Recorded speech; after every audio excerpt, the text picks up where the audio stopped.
ওকে, fuzzy number chapter 4 এর part 4 video, আমাদের part 4। এই পার্ট 4 এ আমরা যেটা দেখবো, এতক্ষণ আমরা দেখেছিলাম যে আহ, কিভাবে অ্যাডিশন করতে হয়, এখন আমরা দেখবো সাবট্রাকশনটা কিভাবে করতে হয়।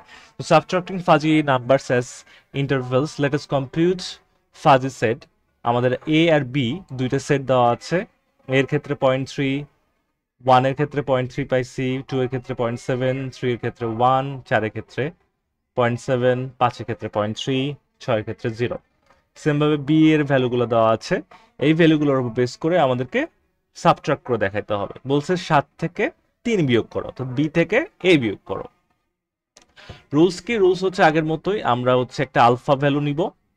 আলফা ভ্যালু সবগুলোর জন্য আমরা করব। একটা উদাহরণ দেখাই। 0.3 ক্ষেত্রে যদি আমরা দেখি, 0.3 ক্ষেত্রে উদাহরণে আমরা তাহলে 0.3 উপরে কে কে আছে সেগুলো বের করব। 0.3 উপরে আছে এখানে 1, 2, 3, 4, 5। আর বি এর ক্ষেত্রে 0.3 উপরে আছে 6, 7 এবং 8। 0.3 ভ্যালুর উপরে আছে, এই যে পয়েন্ট মেম্বারশিপের ভ্যালুটা 0.3 উপরে আছে। তো বললাম যে এটা হচ্ছে 1 থেকে 5, এটা 0.3 উপরে আছে, এরা 6 থেকে 8, এটা 0.3 উপরে আছে। বিয়োগ করার নিয়ম হচ্ছে কি? বিয়োগ করার নিয়ম হচ্ছে যেটা থেকে বিয়োগ করব, বি থেকে এ বিয়োগ করতেছি, বি এর প্রথমটা মাইনাস এ এর দ্বিতীয়টা। বি এর প্রথমটা হচ্ছে 6, এ এর দ্বিতীয়টা হচ্ছে 5। বি এর দ্বিতীয়টা আর এ এর প্রথমটা, হ্যাঁ, যেটা বিয়োগ করতেছি তার প্রথমটা। তাহলে বিয়োগ করলে আসলে 1 থেকে 7, অর্থাৎ এই 1 থেকে 7 এই ভ্যালুগুলো হবে 0.3। তো আমরা দেখতে পাচ্ছি 1 থেকে 7 আমাদের এই টেবিলে 1 থেকে 7, এই যে 1 থেকে 7 এই ভ্যালুগুলো সবগুলো এই বরাবর 1 থেকে 7 এই বরাবর কি বসাবো আমরা? 1 1 1 1 1। এই সবগুলো আমি 1 বসায় দিব 1 থেকে 7। ওকে, এটা হচ্ছে আমাদের আহ আহ, বিয়োগটা আর কি, সাবট্রাকশনটা। এভাবে আমি প্রথম থেকে একদম আলফা 1 থেকে শুরু করব এবং একদম শেষ পর্যন্ত যাব। আলফা 1 এ যদি আমি শুরু করি, তাহলে দেখো আলফা 1 এ যদি আমরা শুরু করি, আলফা 1 এর উপরে বা সমান কে আছে? 3 আছে আর 7 আছে। তাহলে আমি বি থেকে বিয়োগ করতেছি, তাহলে 7 থেকে 3 বিয়োগ করলে থাকে 4। তাহলে 4 নাম্বার পয়েন্টে আমি 1 বসাই দিব, ঠিক আছে।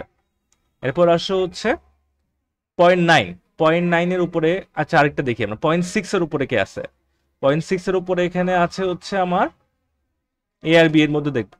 0.6 এর উপরে আছে হচ্ছে 2, 3 আর 4। 2 থেকে 4। আর বি এর ক্ষেত্রে আছে 6 থেকে 8।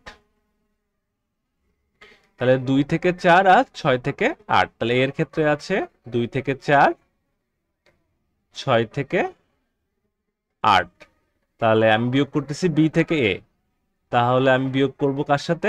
বি এর প্রথমটার সাথে, এই 4। তাহলে থাকবে 2। আর বি এর দ্বিতীয়টার সাথে এ এর প্রথমটা, 8 মাইনাস 2, তার মানে 6। তাহলে 2 থেকে 6 এই ভ্যালুগুলো হবে, 2 থেকে 6, এই 2 থেকে 6 এই ভ্যালুগুলো হবে 0.6। এইখানে সব 0.6 বসবে। 2 থেকে 6 সবগুলো কি বসবে? 0.6 বসবে। এইভাবে করে আমরা পুরোটা বানায় ফেলব।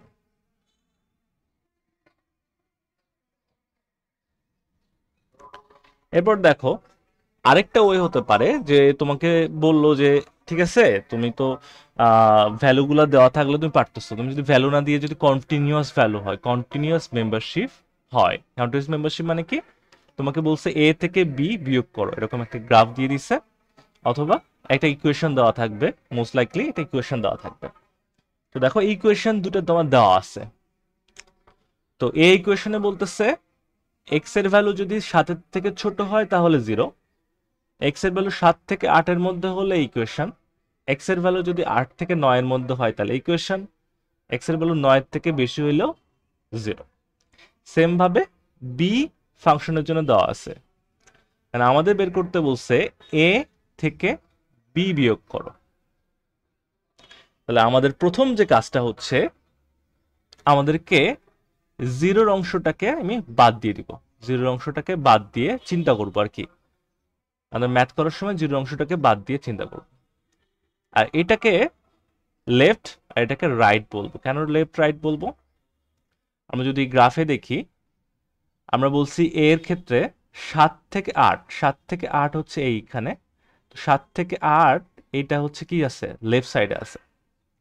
তো 7 থেকে 8 হচ্ছে এই অংশটা লেফট সাইডে আছে, তো এটা লেফট, আর পরের অংশটা রাইট। সেম ভাবে এটা হচ্ছে লেফট সাইড, এটা হচ্ছে রাইট সাইড। তো লেফট সাইড রাইট সাইড আলাদা করে ফেললাম। এখন আমাদের কাজ হচ্ছে এই ইকুয়েশনটাকে মাথায় রাখা।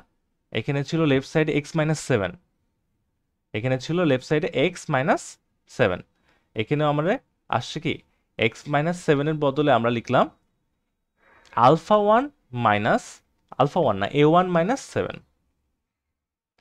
তো এখানে আমরা লিখছি কি, জাস্ট ভ্যালুগুলোকে জাস্ট রিপ্রেজেন্ট করছি। x-7 এই অংশটাকে আমরা লিখব alpha equal two a1 minus 7। আচ্ছা, আর রাইট সাইডের অংশে কি লিখবো? সেম ভাবে আলফা ইকুয়াল টু, এটার ক্ষেত্রে রাইট সাইডে হলে a2, রাইট সাইডে হলে a2। ইকুয়েশনটা ঠিক হয় না, এটা মাইনাস ছিল, মাইনাস আলফা 1, জাস্ট এক্স এর জায়গায় আলফা a2 লিখে দেবো। Alpha equal to a2 plus 9। X এর জায়গায় আমরা বসবো a2, এক্স এর জায়গায় আমরা a1 অথবা a2 বসাবো, a1 অথবা a2 বসাবো। a1 বসাবো কখন? যদি লেফট সাইডে হয়, a2 বসাবো হচ্ছে যদি রাইট সাইডে হয়। তাহলে আমরা দেখি আমাদের ইকুয়েশনটা বলছে alpha equal two a1 minus 7। তো এখান থেকে আমরা a1 এর ভ্যালুটা বের করলাম। a1 এর উপরে ব্র্যাকেটের মধ্যে আলফা লেখা আছে, এটা জাস্ট রিপ্রেজেন্টেশন, কিছু না। তো এখান থেকে আমি a1 এর ভ্যালুটা বের করলাম। সেম ভাবে a2 এর ভ্যালুটা বের করব। a2 equal alpha equal to minus a2 plus 9। এখান থেকে আমরা a2 এর ভ্যালুটা বের করলাম। এবার এবার আমরা যেটা করব, a ভ্যালুটা ক্যালকুলেট করব। এই ভ্যালুটার মধ্যে কি আছে?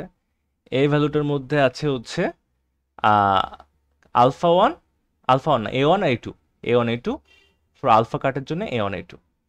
তো এই a1 এর ভ্যালু তো আমি বের করছি, a1 এর ভ্যালু হচ্ছে alpha plus 7, alpha plus 7, a2 এর ভ্যালু তো বের করছি minus alpha plus 9, alpha plus 9 লিখে দিব। সেম ভাবে বি এর জন্য করব, বি এর ভ্যালুর জায়গায় b1 লিখবো লেফট সাইডের জন্য, আর b2 লিখবো রাইট সাইডের জন্য, এবং সেটাকে আমরা আলফা এবং আলফা হিসেবে রিপ্রেজেন্ট করব। আর b1 b2 এর ভ্যালুটাকে এই যে alpha plus 4 minus alpha plus 6 লিখে দেব, শেষ। এবার এ থেকে বিয়োগ বিয়োগ করতেছি, তাহলে এ এর প্রথমটার সাথে বি এর সেকেন্ডটা বিয়োগ, এ এর প্রথমটার সাথে বি এর সেকেন্ডটার বিয়োগ। এ এর প্রথমটা কি ছিল? আলফা প্লাস 7, এ এর প্রথমটা হচ্ছে আলফা প্লাস 7, আর বি এর দ্বিতীয়টা হচ্ছে মাইনাস আলফা প্লাস 6। তাহলে এ এর প্রথমটার সাথে দ্বিতীয়টার বিয়োগ, আর এ এর দ্বিতীয়টার সাথে প্রথমটার বিয়োগ, এই দুটো বিয়োগ করে আমরা এই 2 আলফা প্লাস 1 2 আলফা প্লাস 5 পাইছি। তাহলে আমরা সি কে যদি আমি এভাবে রিপ্রেজেন্ট করি, এটা আসে। মানে এই সি এর এই ভ্যালুটাকে আমরা এখন কি করব? সি এর এই ভ্যালুটাকে আমরা আবার এক্স এ কনভার্ট করব। এক্স এ কিভাবে কনভার্ট করব? তো আমরা একটা একটা করে যাই। এই যে 2 আলফা প্লাস 1, এই জিনিসটাকে বলবো আমরা এক্স। এক্স ইকুয়াল টু তাহলে 2 আলফা প্লাস 1। এই আলফার জায়গায় তখন আমরা লিখবো হচ্ছে, যদি লেফট সাইডে থাকে মেম্বারশিপটা লিখবো, মেম্বারশিপ কোনটার মেম্বারশিপ? সি এর জন্য মেম্বারশিপ, তাহলে সি। যদি লেফট সাইডে থাকে এল।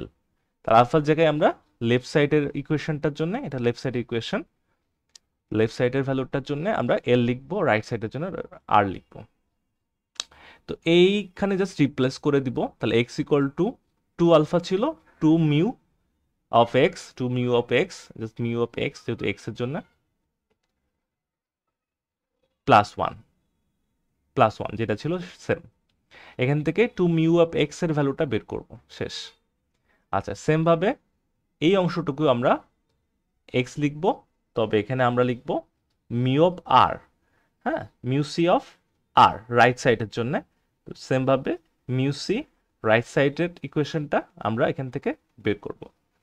দেন আসে এই হচ্ছে ইকুয়েশনগুলো আমরা বসাই ফেললাম। এইটাই আমাদের ইকুয়েশন, ফাইনাল ইকুয়েশন হচ্ছে এই দুইটা, half x minus 1, half minus half x minus 5। এখন আমাদের ওই যে পাশে যে লিমিটগুলো থাকে না, এই লিমিটগুলো আমাদেরকে লিখতে হবে নিজে থেকে। কিভাবে লিখবো? তাহলে আমাদেরকে এখানে একটা হিসেব করতে হবে। ধরো এইটার জন্য আমি লিমিট লিখতে চাই, এটা আমার লেফট সাইডের ইকুয়েশন। তাহলে এর ভ্যালু কখন জিরো হচ্ছে? এর ভ্যালু জিরো হচ্ছে যদি এক্স এর ভ্যালুটা আমি 1 নেই, তাহলে 1 - 1 0। তাহলে এর ভ্যালুটা যখন জিরো হচ্ছে, তাহলে আমি বলবো যে এক্স এর ভ্যালু যদি 1 হয় তাহলে জিরো। এক্স এর ভ্যালু যদি 1 এর থেকে ছোট হয় তাহলে কি হবে? ধরো এক্স এর ভ্যালু, এখানে এক্স এর ভ্যালু যদি আমি জিরো দিই তাহলে কি হবে? ভ্যালুটা আসবে 0 - 1 -1/2, 0.5 -0.5 আসবে। কিন্তু আমরা জানি মেম্বারশিপের ভ্যালু 0 থেকে 0.5 এর মধ্যে, 0 থেকে 1 এর মধ্যে থাকে। তাহলে আমরা বলবো 1 হলেও 0, 1 থেকে ছোট হলেও আমরা আর ইকুয়েশনের অন্য ইকুয়েশনে যাব না, আমরা বলবো এটা 0। এটা একটা পেয়ে গেলাম। এখন আসি আরেকটা। আমরা তাহলে 1 থেকে কত পর্যন্ত যাইতে পারবো? তার আমরা হিসাব করবো আর কি। যদি x এর জায়গায় আমরা 2 বসাই তাহলে 2 - 1/2 কত আসে? এটা আসে 0.5। ফাইন, সমস্যা নেই। আমার যখন সমস্যা হবে তখন স্টপ করতে হবে। 3 - 1/2 সমান কত আসে? 1। আচ্ছা, এরপর যদি 4, x এর জায়গায় মান বসাচ্ছি আর কি, 2 3 4 বসাচ্ছি, -1/2, এটা কত আসে? এই যে হাফটাকে আর কি, হাফটাকে আমি নিচে 2/2 হিসেবে লিখে দিছি একেবারে। তাহলে এটা আসে 1.5। কিন্তু আমরা জানি মেম্বারশিপের ভ্যালু কখনো 1.5 হইতে পারবে না। সেক্ষেত্রে আমাদের কাজ হচ্ছে, আমরা বলবো আমাদের ভ্যালু রেঞ্জটা হচ্ছে 1 থেকে শুরু হবে এবং 3 পর্যন্ত যাবে। 3 এর বেশি হইলে আমার এই ইকুয়েশনটা আর কাজ করবে না, তার জন্য আমি পরের ইকুয়েশনটা লিখছি। 3 এর বেশি হলে এই ইকুয়েশনটার কাজ করবে না, তার জন্য আমি রাইট সাইডের ইকুয়েশনটা লিখছি। রাইট সাইডের ইকুয়েশনে কি দেখতে পাচ্ছি? আমি যদি এখানে 3 বসাই তাহলে আমি 1 পাবো, এখানে যদি আমি 5 বসাই তাহলে 0 পাবো। তাহলে এই ইকুয়েশনটা 3 থেকে 5 পর্যন্ত কাজ করবে। 5 এর থেকে যদি বেশি সংখ্যা বসাই তাহলে আমরা 0-র পরে মাইনাসে চলে যাবে। তো এই জন্য আমরা লিখছি 5 এর থেকে যদি বড় কোনো সংখ্যা বসে তাহলে সেই ভ্যালুটা হবে 0। তার জন্য আমরা কোনো ইকুয়েশন আর দিব না এখানে। এটা হচ্ছে আমাদের ফাইনাল হিসেব।